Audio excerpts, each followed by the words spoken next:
আয়োজিত আজকে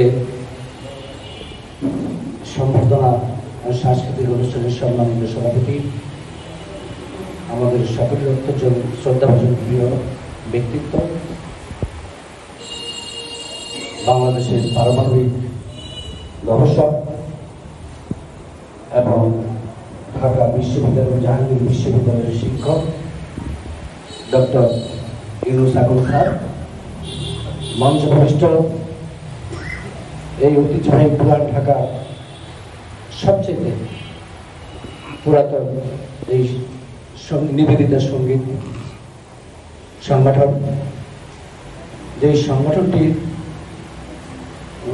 সাধারণ সম্পাদক জনাব ঢাকা বিশ্ববিদ্যালয়ের সাবেক রেজিস্ট্রার সৈয়দ রেজাউর রহমান, এবং শুধু রেজিস্ট্রার সেই স্কুলেরও একজন মেধাবী ছাত্র, সে অত্র এলাকাটি আমাদের অত্যন্ত শ্রদ্ধা বড় ভাই সৈয়দ রেজাউর রহমান, উপস্থিত ঐতিহ্যবাহী ওয়েস্টার্ন হাই স্কুলের সম্মানিত প্রধান শিক্ষক জনাব সুমন, সহকারী শিক্ষক জনাব হুমায়ুন কবির, আরেকজন সহকারী প্রধান শিক্ষক জনাব ইব্রাহিম সাহেব সহ সম্মানিত অতিথিবৃন্দ, আমার অভিভাবকবৃন্দ, আমার সন্তান তুল্য ছেলে মেয়েরা, আসসালামু আলাইকুম। আজকে প্রথমে ধন্যবাদ জানাচ্ছি নিবেদিতা সঙ্গীত সংগঠনকে এই ধরনের একটি অনুষ্ঠানের আয়োজন করার জন্য। তার কারণ হচ্ছে, যারা সাধারণ সম্পাদক মহোদয় বলেছেন যে সংস্কৃতি ছাড়া পূর্ণাঙ্গ জীবন হয় না, আসলে সত্যিকার অর্থে এই সঙ্গীত একটি মানুষের জীবন ব্যবস্থাকে পূর্ণাঙ্গ রূপ দিতে পারে। দেখবেন যখন মন খারাপ হয়, যদি একটা গান শোনেন ভালো লাগে। আপনি এই স্বাধীনতার যুদ্ধ থেকে শুরু করে বিভিন্ন সময় দেশের যখন সংকট সৃষ্টি হয়েছে, তখন এই সাংস্কৃতিক শিল্পীরাই, সাংস্কৃতিক কর্মীরাই বিভিন্নভাবে আন্দোলন সংগ্রামকে উজ্জীবিত করেছেন। মুক্তিযুদ্ধ অনেকগুলো গান রয়েছে, দেখবেন সেগুলো গান কিন্তু এখন শোনা যায় না। এটা কিছু কিছু কারণ রয়েছে।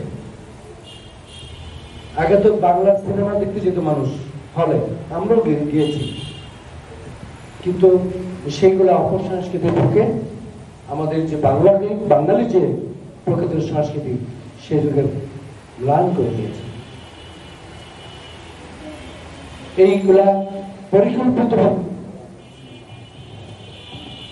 আচ্ছা, বিগত দিনগুলোতে শিক্ষা খুব মারাত্মক আকার ধারণ করেছে। মা বোনেরা এখানে রয়েছেন, আমাদের সন্তানরা আছে, কি লেখাপড়া আমরা শিখিয়েছি 17 বছর।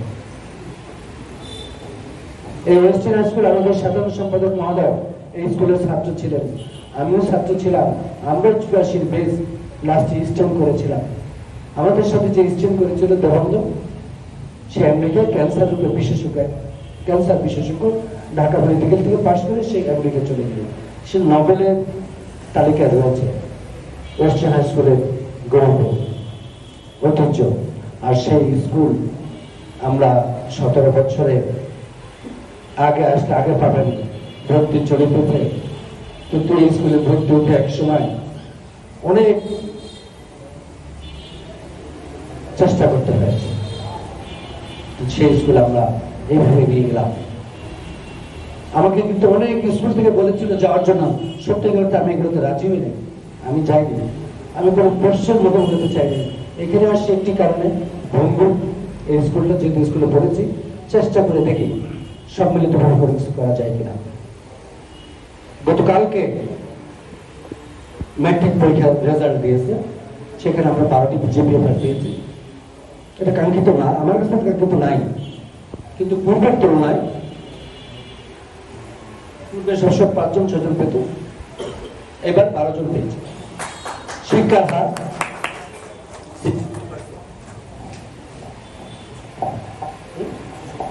64%।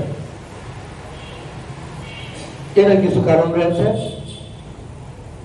এর কারণ হচ্ছে এই 17 বছর সাবজেক্ট ভিত্তিক টিচার ছিল না। কিভাবে চলতে আমি জানি না, আমি লেখাপড়া করিনি কখনো, শিখি না এগুলা।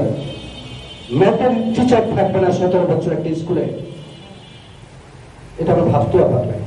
জিজ্ঞেস করলাম স্যারদেরকে, স্যার কেন এটা হলো এত বড় বিপর্যয়, কেন কমন একটা সাবজেক্ট ফেল সকলে? নাহলে আমরা দেখলাম বুক ভরে গিয়েছে, ঢাকার বাইরে